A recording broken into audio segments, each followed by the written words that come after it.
Hi everybody, this is Michael Siegel. Just wanted to take you through my process for doing online critiques.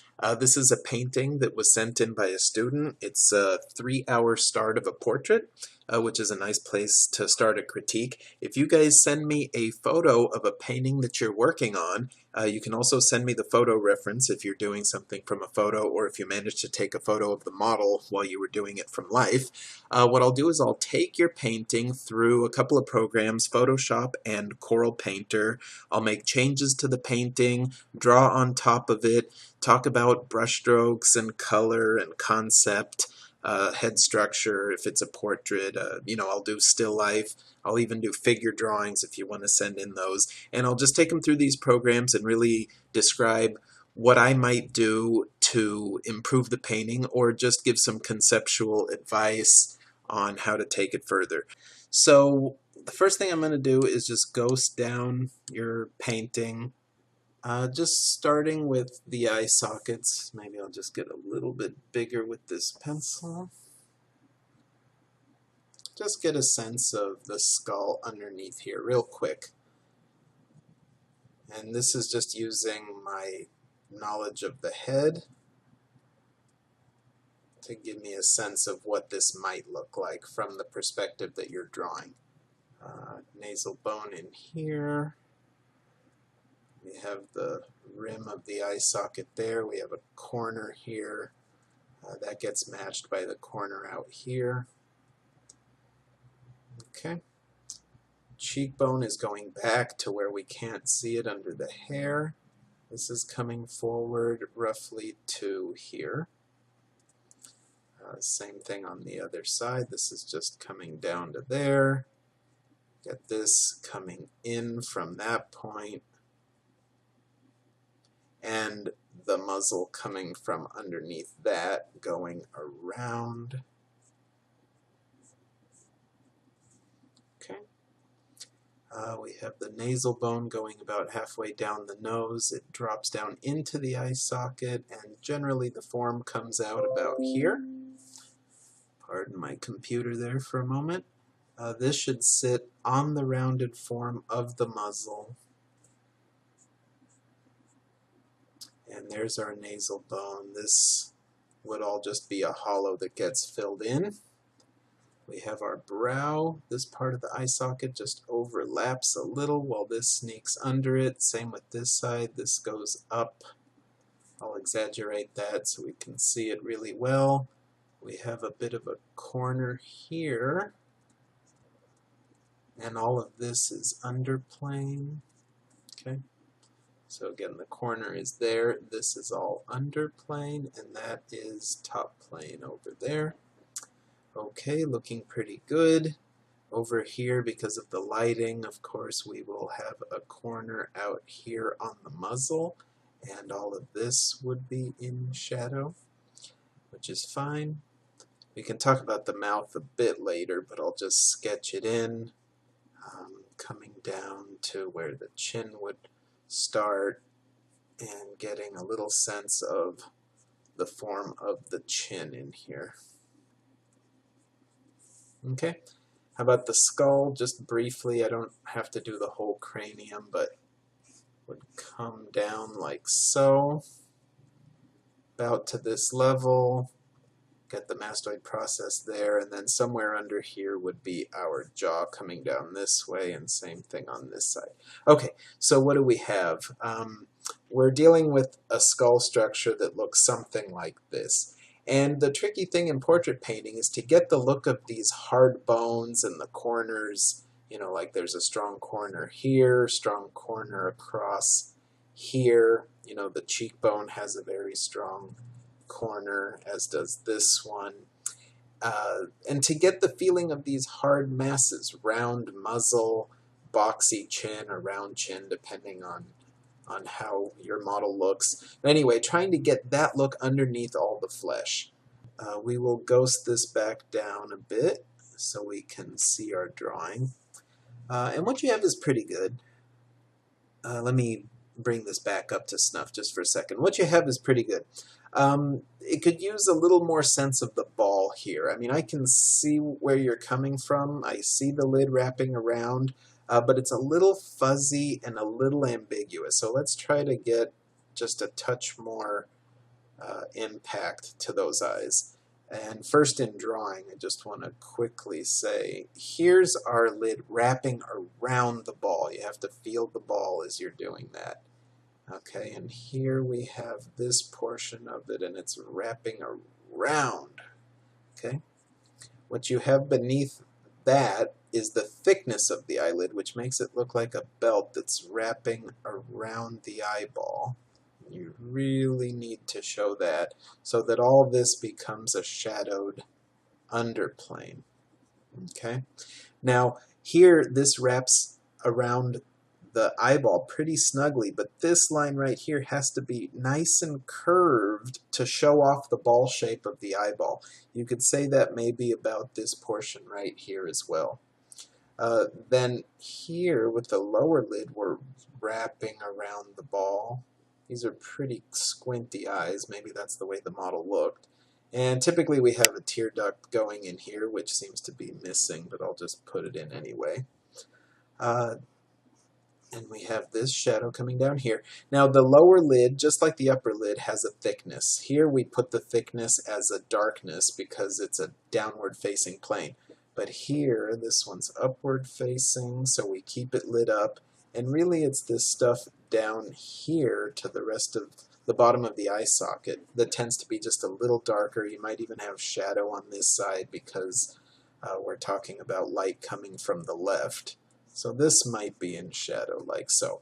Okay, so what does it look like? There you go. You can see how much it describes that ball. And on yours, it's just a little bit fuzzy. Just a little bit fuzzy, as you can see. Okay, so let's see about getting into that real quick. What you're actually looking for is to be able to use the side of the brush to carve this, to really sculpt it out. Okay, so just going around like that. Let's take your drawing off. You can see what I've done here. This underplane in shadow going around the eyeball. I'll go ahead and put in this this tear duct while I'm at it. Then, of course, your iris and pupil are exposed from beneath that, like so. Okay, the pupil being very dark. Your highlight's pretty good there. Let's get into a little bit of the iris, just sharpening things up just a touch. Good. And then the white of the eye, the thing that's bothering me here is this dark line that seems to be going along the bottom of the open eye. The light is coming from above. There's nothing really to create this darkness right here. What I'd like to do is just take the white of the eye and bring it all the way down. It should pretty much connect to the light on the lower lid, like so. Same thing with this side, even if it's slightly a darker side being on the shadow. That should come all the way down. We should lose any sense of a dark boundary between them. Now on the top half, this can get somewhat darker because the eyelid is casting a shadow over the upper portion of the eye, so you can see it makes a lot of sense to have this in shadow. Makes it look like the eyeball is actually buried inside there. Now down here on the lower lid, coming all the way to the bottom of the ball, it's just a touch weak. You can see on the drawing here, you know, how important it is to keep that, to keep this edge belonging to the big ball so that it looks very structural. So what I will do then, go back to the painting. Remember that this is the shadow side. I'm just going to grab something a little bit darker, maybe a larger brush here, and just give us a sense of this ball coming all the way from down here underneath. You see, creating the look of the ball, that's what's most important. So let's back up just a touch and look at that. Okay, so you can see how much more structural that looks, if not a bit simplistic, but you know, for the sake of teaching, it's just to get the simplicity first before you go do anything subtle on it. Of course, I can spend a little time here doing a little of the subtle work on it, which is not a problem. Getting into the color of the eye, showing in the iris, emphasizing the highlight more. We can certainly get into that stuff. But these are just the little tricks. Put a stronger highlight is fine. But anyway, but it's really the overall structure that's more important. That's really what you want to be able to get into. Okay, back to our bristle brush. We can get maybe a little bit more sense of the crease here. Okay, just depends on the model. That's not a big deal. But anyhow, let's back up again. Okay, so the general structure of our nose is, fairly flat in the front, and then trapezoidal on bottom, where this edge is roughly parallel to this edge, just roughly speaking, and then it has an expanding side plane. So we have a plane that's coming up this way, then across that way, and then it slides down that way.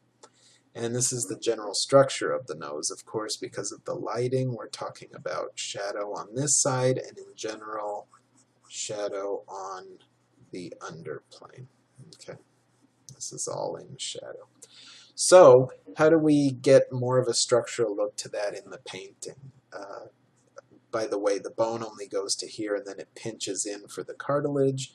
Then we have the cartilage of the ball of the nose coming down, hooking down into the hole of the nostril. This is hooking down, attaching to the skull down here, right under that line that signifies the base of the nose going around the muzzle. We have holes on this side and a nostril wing on that side. Here we have the underplane of the nostril wing.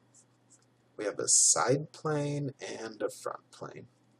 And this in general has its side plane too. I'm just going to put some fake shadow there and some fake shadow on this side plane, just so you can really see the structure of that nose. That's what we want to describe. So on yours, what I see happening is that it kind of loses a sense of that structure. This almost looks pressed in, dented in, not really getting a sense of the boxy form, the corners here. Okay, I'll show you what I would do. I would take something in the dark red family, like what you have for the tip of the nose, and I would kind of define the whole form of the nose a bit in that color. Just, simple. Give this vertical line with, lighter stuff behind it here to really tell the viewer, hey, that's the border. If I open up the drawing, you see I'm doing the same thing there. I'm showing the border of the basic nose form. Now the highlight here, going back to the drawing, that should be on this corner. Obviously everyone has a different width of their nose, but this is kind of at an awkward angle going up and to the right. Your highlight, it should be following this corner. So let's take the drawing down, and I'm going to kind of redo this highlight and show you how I would take care of it. This one too.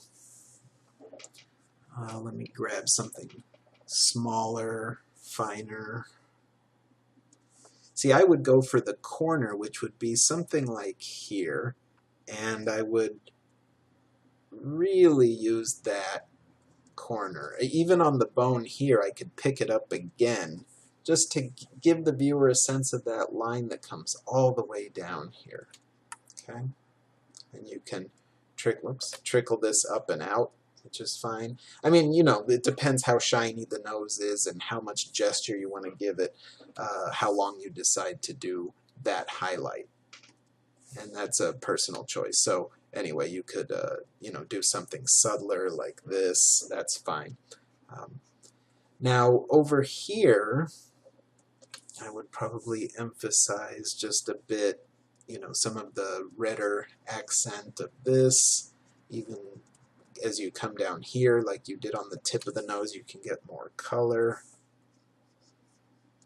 That's all fine. Nice stuff you did here. For this transition, you can get more color. Okay, so now we're getting something a little bit simpler. We can get into the nostril hole. What I'm doing is trying to carve out the shape of the cartilage here. Okay, trying to carve that out. Same thing on this side. Remember to stay low here. You kind of pulled yours up and out, so I'm trying to follow the muzzle, which is coming around this way, and anchor the nose down on it. Okay, this is all shadow plane like we did here. This is all shadow plane. And then we can get into more reflected light if we would like, just to really show that. You can get reflected light under this plane, certainly on the outside, underneath here, and connecting down into this. Okay, so it looks very simple, right? It's pretty much flatly painted with a little bit of highlight. I could put just a touch of highlight on this nostril too, just to show that it's there. So you can take things like the eye and look at them next to each other, or of course the nose. You can just compare and contrast what we did differently and use that to learn from. So anyway, I hope this was able to help you, and I look forward to the next time. This is Michael Siegel. Thanks so much.